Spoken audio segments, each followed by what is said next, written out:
Hello, what's up guys? Yung assistant natin may ginagalaw dyan sa motor. Anong nangyari dyan, boss? Ayaw mandar. Ayaw mandar. So, tingnan natin guys. Suka na yung pan. So, ito yun guys. Yan, makikita natin yung wire natin, yung speed sensor is yan, muntika nang maputol guys. Naputol na talaga guys. Yan o. Wala. Kapalit kita ni Kuandon. Palamig kay murag na sobra ra yung kwarta. Ayan guys, naputol. At mandar. dito rin guys, sa nakita nyo may putol dyan. Yan, baklasin natin lahat yan. So, hindi na makabili ng stator si Busing. So, Kapalit kita palamig. atin lang yan, At dito rin, meron ding ayan, ground siya. Ayan. May tatlong tama guys, speed sensor tsaka crankshaft positioning sensor, wire harness. So dudugtungin lang natin yan, baklasin natin lahat yung mga tape at ibalik natin sa dati at saka i-reset natin para mawala natin yung problema. So try natin i-diagnose para makita natin yung sinasabi natin totoo ba. Ayan guys, diagnose natin. Ayan. Di.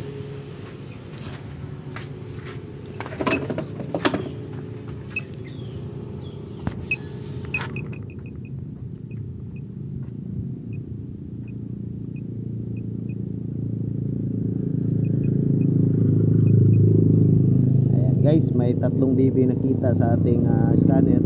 Vehicle speed sensor short circuit. So ito po yung wire harness ng speed sensor. Ayan guys, may tatlong wire dyan, putol yung isa. Ayan. At yung iba security sensor, crankshaft positioning sensor damage or short ground. So naka grounded yung ating wire harness papuntang stator. So yan guys, may tama dito, tatlong tama dito at saka dito naputol yan. Dudugtungin lang natin yan para maibalik natin sa original, para mawala na po ito yung tatlong BB. So ayan guys, makikita natin dito, ayan, shutdown na talaga.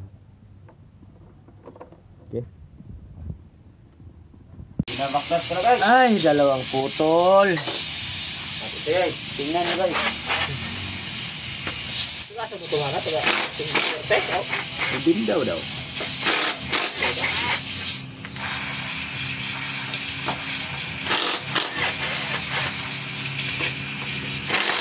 itong kuan.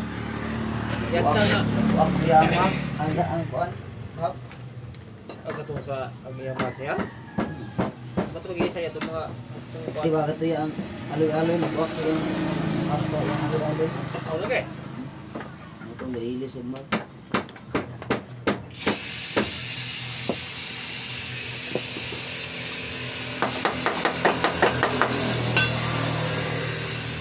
Guys, hindi na tanggal guys. Sobrang guys. So may isang bulsa hindi nakuha guys. Hindi na tanggal.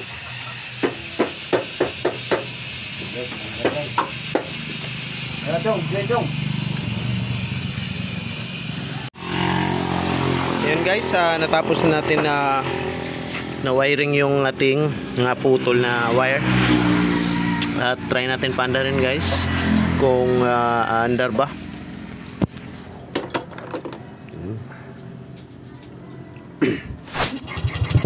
Okay, maandar na yung ating motor.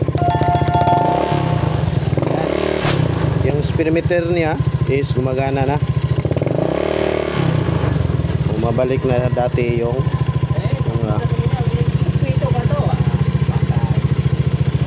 guys, wala nang problema. At i-reset natin yung mga trouble codes niya para mawala yun.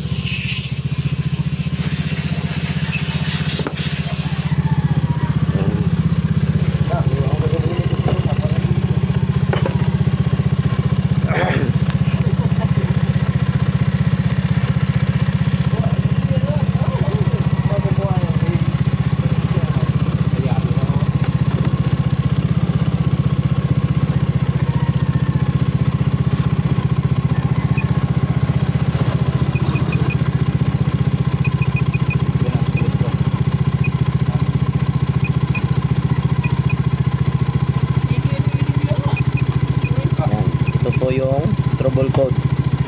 So i-erase na natin kasi natapos na natin ikabit yung mga wire nga na naputol.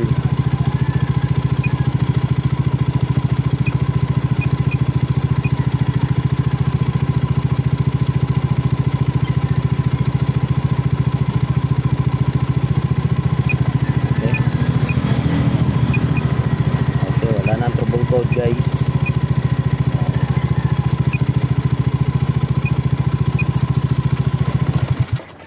Try natin paanda rin pabalik.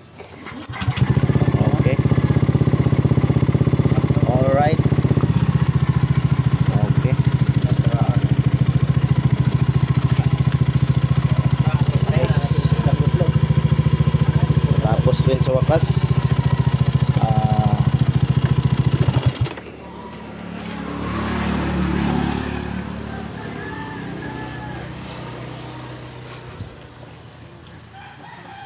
Ito po yung tinatawag na ubas, guys. Ubas. Ubas ng Tingnan nyo Pilipinas. Tamis, guys. Tamis.